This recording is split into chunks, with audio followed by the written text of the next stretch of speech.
Assalamualaikum warahmatullahi wabarakatuh. Kami dari kelompok 1 ingin menjelaskan tentang filsafat dan ilmu filsafat. Menurut etimologi, filsafat berasal dari kata filosofia, yaitu bahasa Yunani. Phil atau philos yang berarti cinta atau sahabat. Sophia atau sophos yang berarti kebijaksanaan atau kebenaran. Philos berarti kekasih, suka atau senang. Sophia berarti kebijaksanaan atau kebenaran. Secara harfiah, filsafat berarti mencintai kebijaksanaan atau kebenaran. Sedangkan menurut Plato, filsafat adalah ilmu pengetahuan yang berusaha meraih kebenaran yang asli atau yang murni. Menurut epistemologi, Cornelius Benjamin pernah berkata, cabang pengetahuan filsafat yang menelaah secara sistematis mengenai sifat dasar ilmu, metode-metodenya, dan konsep-konsepnya. Sedangkan menurut ruang lingkup, sejarah perkembangan ilmu, sifat dasar ilmu pengetahuan, metode ilmiah, peranggapan ilmiah, dan sikap etis dalam pengembangan ilmu pengetahuan. Thales dari Miletos. Thales lahir di Miletos pada tahun 626 sebelum Masehi. Dia terkenal dari pemikirannya untuk mencari arke atau prinsip. Menurutnya, dunia ini harus ada sesuatu prinsip yang mendasari berbagai fenomena seperti pergantian musim, arus laut, jagat raya, dan sebagainya. Dan prinsip tersebut adalah air. Yang kedua, Anaximandros, seorang filsuf yang lahir pada tahun 610 sebelum Masehi di kota yang sama dengan Thales. Anaximandros juga merupakan murid dari Thales. Pemikiran Anaximandros juga mencari prinsip dunia, meskipun Anaximandros merupakan murid Thales, tetapi ia menjadi terkenal justru karena mengkritik pandangan gurunya mengenai air sebagai prinsip dasar segala sesuatu. Menurutnya, bila air merupakan prinsip dasar segala sesuatu, maka seharusnya air terdapat di dalam segala sesuatu dan tidak ada lagi zat yang berlawanan dengannya. Yang ketiga, Anaximenes, seorang filsuf yang berasal dari kota Miletos, sama seperti Thales dan Anaximandros. Sebagaimana kedua filsuf Miletos yang lain, ia berbicara tentang filsafat alam, yakini apa yang menjadi prinsip dasar arke segala sesuatu, berlainan dengan Anaximandros. Anaximenes tidak melihat to appearance sebagai prinsip dasar segala sesuatu, melainkan kembali pada zat yang bersifat fisik, yakini udara. Pythagoras dari kota Samos lahir sekitar tahun 570 sebelum Masehi. Ia adalah seorang filsuf Yunani kuno. Pythagoras terkenal akan ajarannya di berbagai penemuan matematika dan ilmiah, seperti teorema Pythagoras, yaitu hubungan mendasar dalam geometri di antara tiga sisi segitiga siku-siku. Ia menyatakan bahwa panjang sisi segitiga miring adalah jumlah dari kedua sisi lain yang dikuadratkan. Teorema ini dapat ditulis sebagai persamaan yang menghubungkan panjang sisi segitiga A, B, C, dan sering disebut sebagai persamaan Pythagoras. Yang kelima adalah Xenophanes. Xenophanes dari Chalcon adalah seorang filsuf sekaligus penyair yang berpindah-pindah di berbagai belahan dunia Yunani kuno selama akhir abad ke-6 sebelum Masehi dan awal ke-5 sebelum Masehi. Xenophanes dipandang sebagai salah satu filsuf prasektoris yang paling penting. Pemikiran-pemikiran filsafatnya disampaikan melalui puisi-puisi. Selain tema-tema filsafat, ia menulis puisi dengan tema-tema tradisional seperti cinta, perang, permainan, dan sejarah. Yang keenam, Heraklitus adalah seorang filsuf Yunani pra-Sokrates dan berasal dari kota Efesus.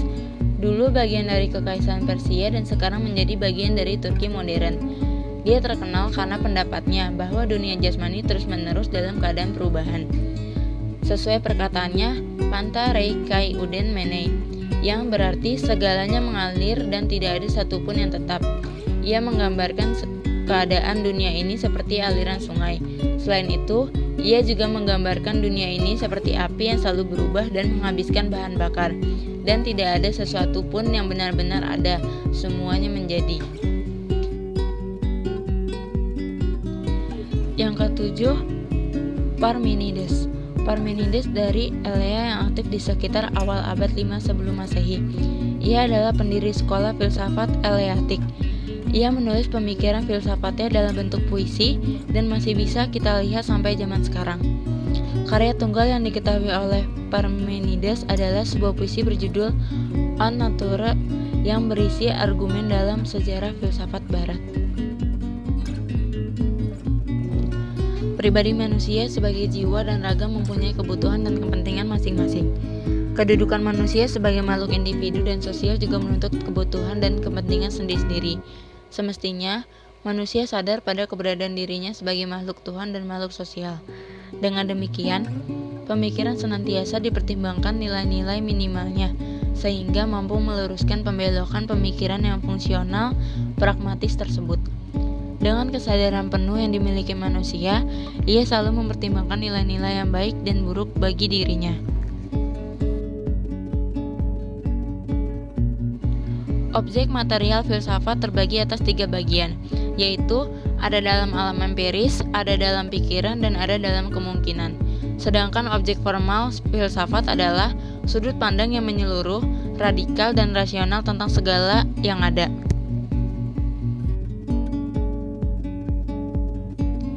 Untuk mencari hakikat kebenaran sesuatu, baik dalam logika kebenaran berpikir, etika berperilaku, maupun metafisika hakikat keaslian.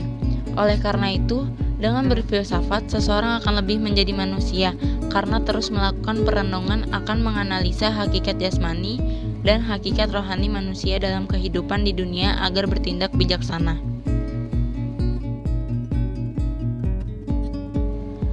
Mencari dan menemukan jawaban tentang siapa sesungguhnya manusia itu. Selain itu, kita akan mendapatkan pelajaran berharga tentang kompleksitas manusia yang tidak pernah habis-habisnya dipertanyakan apa makna dan hakikatnya.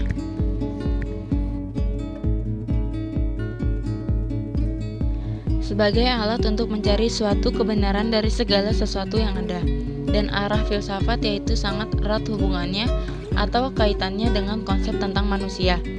Arah filsafat mendorong perkembangan pemikiran tentang manusia.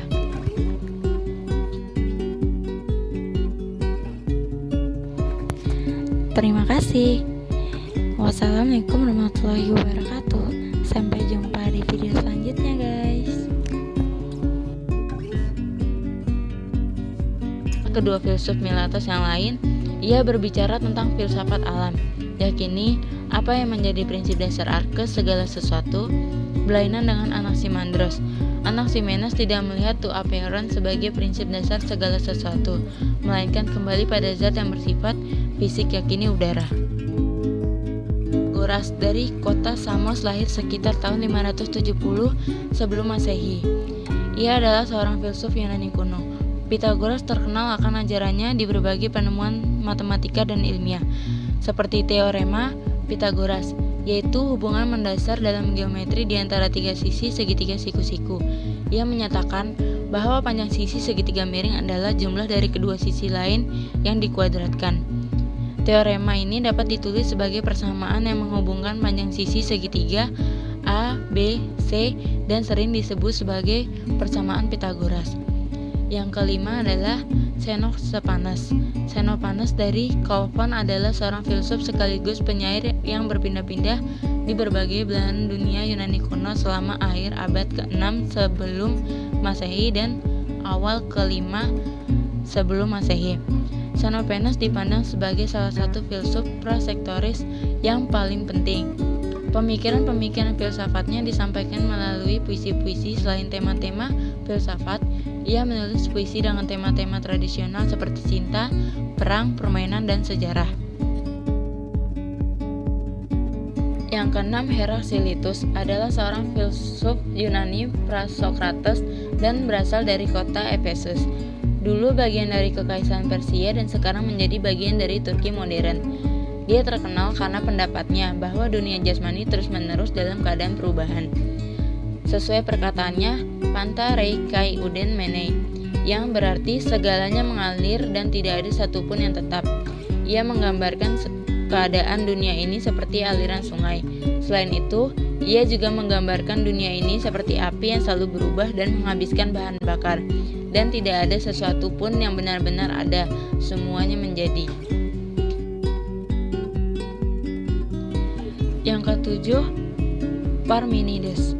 Parmenides dari Elea yang aktif di sekitar awal abad 5 sebelum Masehi. Ia adalah pendiri sekolah filsafat Eleatik. Ia menulis pemikiran filsafatnya dalam bentuk puisi dan masih bisa kita lihat sampai zaman sekarang. Karya tunggal yang diketahui oleh Parmenides adalah sebuah puisi berjudul On Nature yang berisi argumen dalam sejarah filsafat barat. Pribadi manusia sebagai jiwa dan raga mempunyai kebutuhan dan kepentingan masing-masing. Kedudukan manusia sebagai makhluk individu dan sosial juga menuntut kebutuhan dan kepentingan sendiri-sendiri. Semestinya, manusia sadar pada keberadaan dirinya sebagai makhluk Tuhan dan makhluk sosial. Dengan demikian, pemikiran senantiasa dipertimbangkan nilai-nilai minimalnya, sehingga mampu meluruskan pembelokan pemikiran yang fungsional, pragmatis tersebut. Dengan kesadaran penuh yang dimiliki manusia, ia selalu mempertimbangkan nilai-nilai yang baik dan buruk bagi dirinya. Objek material filsafat terbagi atas 3 bagian, yaitu ada dalam alam empiris, ada dalam pikiran, dan ada dalam kemungkinan. Sedangkan objek formal filsafat adalah sudut pandang yang menyeluruh, radikal, dan rasional tentang segala yang ada.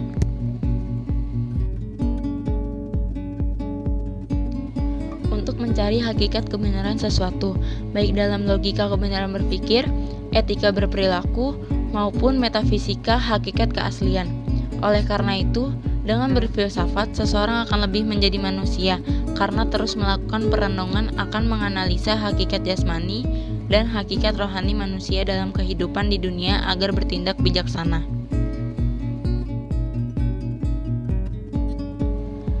Mencari dan menemukan jawaban tentang siapa sesungguhnya manusia itu. Selain itu, kita akan mendapatkan pelajaran berharga tentang kompleksitas manusia yang tidak pernah habis-habisnya dipertanyakan apa makna dan hakikatnya.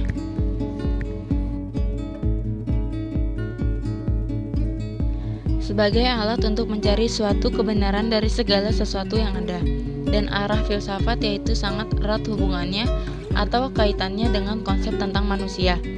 Arah filsafat mendorong perkembangan pemikiran tentang manusia.